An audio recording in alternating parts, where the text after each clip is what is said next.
Está guapa, sin nada. Hoy cuando voy a llegar aquí a 9 grados...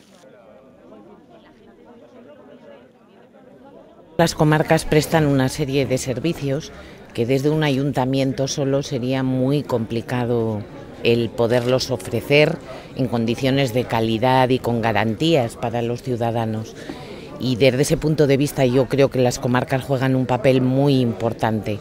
Son ellas las que de acuerdo tienen sus competencias y además de acuerdo con sus consejeros, que además son alcaldes y concejales de los municipios, hacen que esto funcione y que los que vivimos en los pueblos podamos tener acceso a servicios que desde otro punto de vista sería mucho más complejo y sin lugar a duda mucho más caro.